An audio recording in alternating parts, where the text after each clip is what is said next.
معزز و محترم سامعین کرام، عزیزان گرامی قدر، آج 25 ذی الحجہ ہے تقریباً، اور 27 یا 28 ذی الحجہ کو سیدنا عمر فاروق رضی اللہ تعالی عنہ پر قاتلانہ حملہ کیا گیا، اور یکم محرم الحرام کو آپ کی شہادت کا دن ہے۔ گزشتہ جمعہ 19 ذی الحجہ تھی، اور ہم نے اختصار کے ساتھ سیدنا عثمان غنی رضی اللہ تعالی عنہ کے فضائل و مناقب جتنا وقت کی پنہائیوں میں گنجائش تھی ہم نے عرض کیے، اس لیے کہ 18 ذی الحجہ کو آپ کی شہادت ہے، اور یکم محرم الحرام کو معروف روایت کے مطابق، ویسے دیگر روایات بھی ہیں کہ 28 ذی الحجہ کو یا 27 ذی الحجہ کو یا 25 ذی الحجہ کو آپ کی شہادت ہے۔ ایک روایت میں 23 ذی الحجہ کو آپ پر وار کیا گیا، اور پھر 2 دن کے بعد آپ کا وصال ہوا، یعنی شہادت ہوئی، تو پھر اس طریقے سے 25 بنتی ہے۔ لیکن معروف روایت یہی ہے کہ آپ کی جو شہادت ہے وہ یکم محرم الحرام ہے، تو لہذا اگلا جمعہ پھر محرم کے دنوں میں آئے گا، تو ہم شان اہل بیت اور بالخصوص مناقب حسن و حسین بیان کریں گے انشاءاللہ۔ ہمارا تو وتیرہ طریقہ یہی ہے، یہ ہماری خوش قسمتی ہے کہ ہم سب کے ساتھ محبت کرتے ہیں، ورنہ کچھ وہ بھی ہیں کہ جن کے سامنے صحابہ کرام کا نام لیا جائے تو ان کے تیور بدل جاتے ہیں۔ صرف تیور ہی نہیں بدلتے، بلکہ اب تو مینڈک کھل کر سامنے آ گئے ہیں، نکلے ہیں بلوں سے، اور براہ راست اپنی جلسوں کے اندر ایسی باتیں کر رہے ہیں کہ جو ایک مسلمان کو زیب نہیں دیتی۔ مسلمان بھی کہلائیں، اور ان محسن جو ہیں اسلام کے محسن، حضرت ابوبکر صدیق اسلام کے محسن ہیں، ہم پر بڑے احسان ہیں ان کے۔ حضور علیہ السلام نے خود فرمایا کہ ابوبکر کے مجھ پر اتنا احسان ہے کہ اس کا صلہ میں نہیں دے سکتا۔ آقا نے ارشاد فرمایا کہ دنیا میں کوئی شخص ایسا نہیں کہ جس نے مجھ پر احسان کیا ہو اور میں نے ان کے احسان کا بدلہ چکا نہ دیا ہو، سوائے ابو بکر کے۔ ابو بکر کے اتنا احسان ہے اسلام پر، فرمایا کہ اس کے احسان کا بدلہ اللہ تبارک و تعالی آخرت میں چکائے گا۔ جن کا یہ مقام ہے ان کے متعلق نازیبا باتیں کہنا، حضرت عمر فاروق رضی اللہ تعالیٰ عنہ، جن کے ابھی مختصر سے وقت میں کچھ مناقب بیان کرنے والا ہوں، حضرت عثمان غنی رضی اللہ تعالیٰ عنہ، جس کے متعلق میرے آقا نے ارشاد فرمایا لِكُلِّ نَبِيٍّ رَفِيقٌ فِي الْجَنَّةِ، ہر نبی کا جنت کے اندر ایک ساتھی ہوگا۔ رفیقی فیہا عثمان بن عفان، جنت کے اندر میرا کوئی رفیق ہوگا تو عثمان بن عفان ہوگا۔ تو جو حضور علیہ السلام کا رفیق ہے، دنیا میں بھی رفیق ہے، آخرت میں بھی رفیق ہے، اس کے متعلق بھی نازیبا الفاظ کہنا، مسلمان بھی کہلائیں اور ان کے متعلق زبان بھی کھولیں تو یہ بات درست نہیں ہے۔ حضور صلی اللہ علیہ وآلہ وسلم کو کتنا محبت تھی عثمان غنی سے۔ وہ مختصر سا وقت تھا نا پچھلے جمعہ کا، تو کچھ باتیں ہوئیں اور کچھ جی چاہتا ہے کہ آج بھی اسی پر گفتگو کروں، لیکن چونکہ وقت نہیں ہے ایک بات عرض کرتا ہوں کہ حضور صلی اللہ علیہ وآلہ وسلم ترغیب دیتے تھے کہ میرے صحابہ جب کوئی مسلمان مومن فوت ہو جائے تو پھر رات دن کو نہیں دیکھا کرو، مجھے جگا دیا کرو، مجھے بلا لیا کرو۔ تمہارا جنازہ پڑھانا اور ہے، میرا جنازہ پڑھانا اور ہے۔ صاف ظاہر ہے حضور صلی اللہ علیہ وسلم جنازہ پڑھائیں۔ اگر عام جنازے کے اندر 40 مومن جمع ہوں تو اللہ تبارک و تعالی مرنے والے کے گناہوں کو معاف کر دے، اور جس کا جنازہ خود حضور پڑھائیں تو ان کا مقام کیا ہوگا۔ حضور صلی اللہ علیہ وسلم ترغیب دیتے تھے، لیکن ایک جنازہ آیا، حضور علیہ السلام نے فرمایا جاؤ اس کا جنازہ پڑھو اور دفنا دو۔ یا رسول اللہ آپ تو ترغیب دیتے ہیں کہ جنازے کے لیے مجھے بلا لیا کرو۔ آقا نے فرمایا نہیں، جاؤ تمہیں حکم دے رہا ہوں جنازہ پڑھاؤ اور دفنا دو۔ یا رسول اللہ وجہ کیا ہے، آپ اس کا جنازہ کیوں نہیں پڑھا رہے؟ میرے آقا نے ارشاد فرمایا کہ اس کا جنازہ اس وجہ سے نہیں پڑھا رہا کہ یہ عثمان غنی کا بغض رکھتا ہے، اس کے دل میں میرے یار عثمان غنی کا بغض ہے، لہٰذا یہ میری دعاؤں کا قابل نہیں ہے۔ اب بتائیے جس کا حضور جنازہ نہیں پڑھا رہے، جاؤ جنازہ پڑھا دو، کوئی بھی پڑھائے، اس کو جنت المالا میں دفن کرائے، اس کو جنت البقیع میں دفن کرائے، کیا اس کی بخشش ہو سکتی ہے؟ جس کا حضور فرما رہے ہیں جاؤ جنازہ پڑھا دو، میں نہیں پڑھوں گا، وجہ کیا ہے کہ میرے عثمان کے ساتھ بغض رکھتا ہے۔ تو یہ اتنا عظیم ہستیاں ہیں، اور ان کی شان کو کیا جانے، گڈر میں پلنے والے یہ کالے کیڑے کیا جانے کہ ان کی عظمت کیا ہے۔ اگر ان کی عظمت کو معلوم کرنا ہے تو اللہ کے قرآن کو پڑھیں، اگر ان کی عظمت کو معلوم کرنا ہے تو اللہ کے حبیب کے فرمان کو پڑھیں۔ یہ جو آیت کریمہ کا حصہ میں نے تلاوت کیا، آپ اسی سے اندازہ لگائیے۔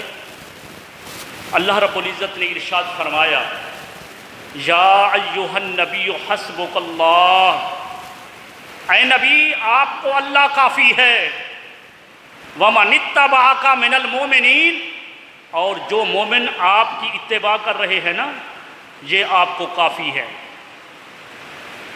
اب یہ آیت کریمہ کب نازل ہوئی؟ صحیح روایت میں آتا ہے کہ یہ آیت کریمہ اس دن نازل ہوئی جب سیدنا عمر فاروق رضی اللہ تعالی عنہ مشرف با اسلام ہوئے۔ اور آپ جانتے ہیں کہ حضرت عمر بن خطاب رضی اللہ تعالی عنہ یہ وہ عظیم ہستی ہیں کہ پہلے 39 لوگ اسلام قبول کر چکے تھے، اور یہ 40ویں مسلمان ہیں، 40ویں مسلمان، ان کا عدد 40واں ہے، 40ویں مسلمان انہوں نے اسلام قبول کیا۔ اب 40 کی تعداد ہے، اللہ رب العزت فرما رہا ہے اے نبی آپ کو اللہ کافی ہے، اور جو مومن آپ کے تابع ہو گئے ہیں، آپ کی اتباع کر رہے ہیں، یہ جو 40 کی تعداد میں ہیں، فرمایا یہ آپ کے لیے کافی ہے، یہ آپ کے لیے کافی ہے۔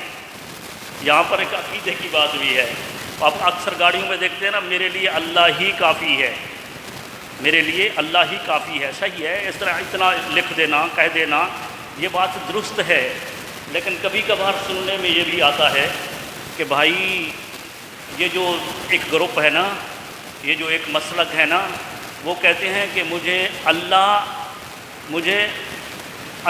اور اس کا رسول کافی ہے، مجھے اس کا رسول بھی کافی ہے۔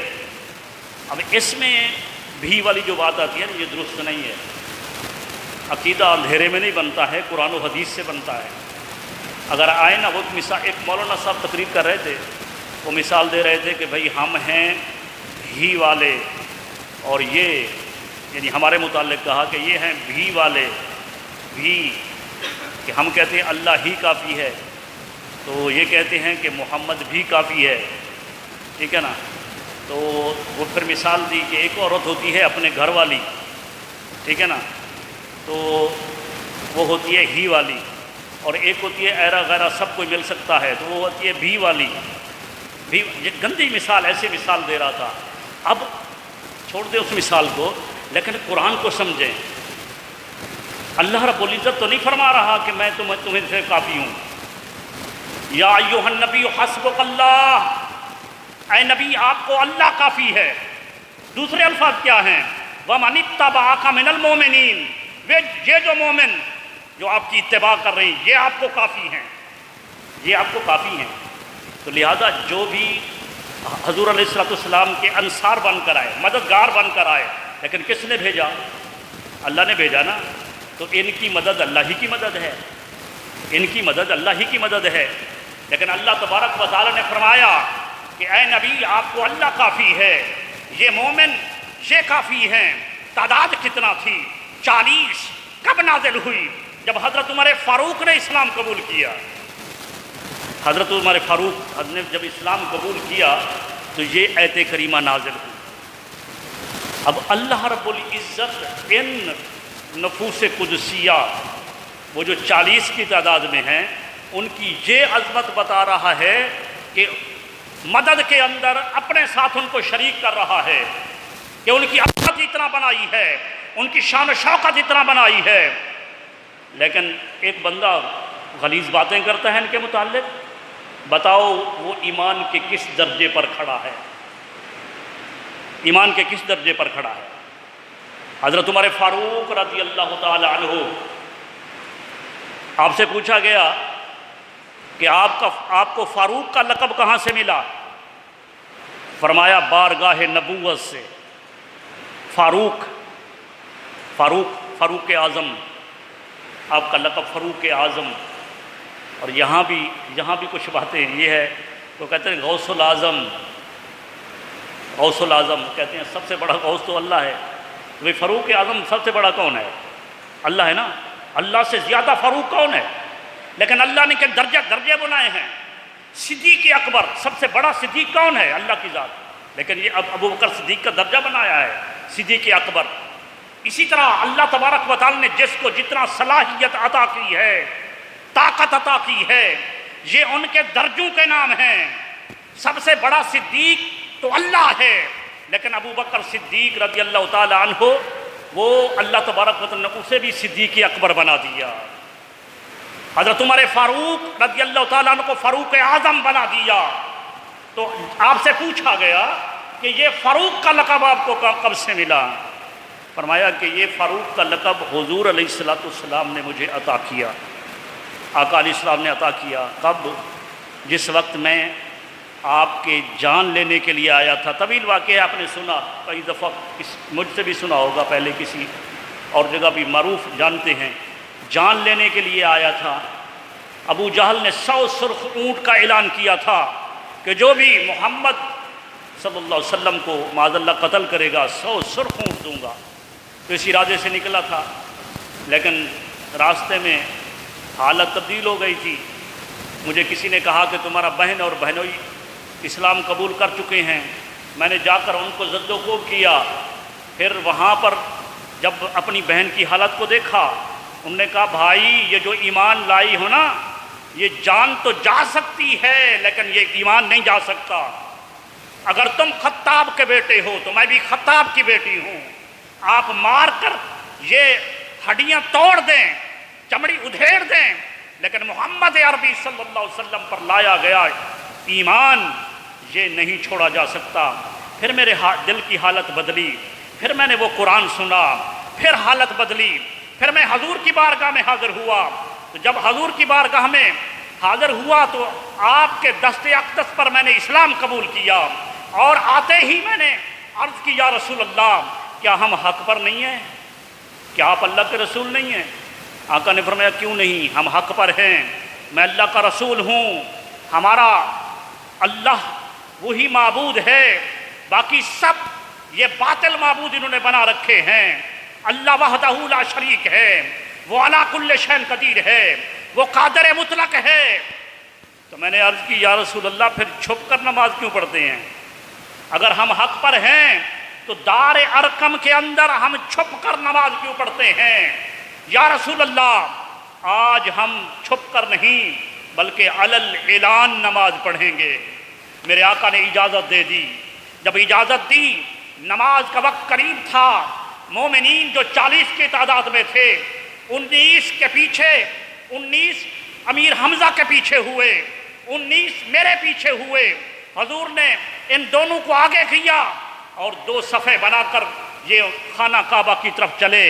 جب حضرت عمر فاروق خانہ کعبہ میں پہنچے تو حرم کعبہ کے اندر یہ دیوار، خانہ کعبہ کی دیوار کے ساتھ اپنی تلوار کو لٹکا دیا اور بزبان دہل یعنی بلند آواز کے اندر للکارا، کون ہے جو آج عمر فاروق کے مقابلے میں آئے؟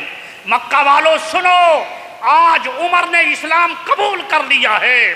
جو اپنے بچوں کو یتیم کرانا چاہتا ہے وہ عمر کے مقابلے میں آئے، جو اپنی بیویوں کو بیوہ کرانا چاہتا ہے وہ آج عمر کے مقابلے میں آئے۔ آؤ، آج عمر نے اسلام قبول کر لیا ہے۔ تو جس وقت یہ کھلم کھلا، یہ علل اعلان، جس وقت یہ خانہ کعبہ کے اندر نماز ہوئی، کفار تو بلبلا اٹھے، وہ زد و کوب کے لیے بھی آئے لیکن جرأت نہ تھی۔ ایک ہی مرد مجاہد جس کے متعلق میرے آقا نے دعا کی تھی، اللہ کے حبیب نے، اللہم اعز الاسلام بے عمر بن الخطاب، اے اللہ عمر بن الخطاب کے ذریعے اسلام کو عزت عطا فرما۔ یہ عمر اسلام قبول کر چکا، رب کائنات نے پھر ایسی عزت عطا فرمائی کہ خانہ کعبہ کے اندر نماز ادا کی۔ لیکن کفار تل ملا تو رہے تھے، بل بلا تو رہے تھے، وہ وہ غم و حزن کے اندر تو تھے لیکن کسی کو لڑنے کی جرأت نہ تھی۔ تو آقا علیہ الصلوۃ والسلام نے پھر اسی دن اسی وقت حضرت عمر فاروق کو فرمایا، عمر تم فاروق ہو۔ فاروق کا معنی ہوتا ہے حق اور باطل میں فرق کرنے والا، یعنی حق و باطل تو پہلے ہی اللہ نے، قرآن بھی نازل ہو رہا تھا، حضور کو بھی بھیج دیا تھا، اللہ کا نبی سب سے زیادہ فاروق ہوتا ہے، لیکن نماز ہو رہی تھی دار ارقم میں، اسلام چھپا ہوا تھا، مسلمان ہوتے تھے لیکن نماز عبادت دار ارقم میں حضور کی اقتداء میں پڑھتے تھے، اسلام کو چھپا رکھا تھا۔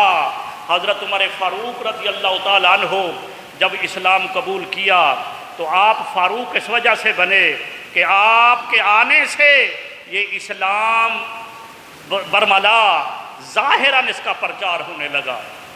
اس وجہ سے میرے آقا نے ارشاد فرمایا اے عمر، فرمایا حضور علیہ الصلوۃ والسلام نے حضرت عمر فاروق کی طرف دیکھا اور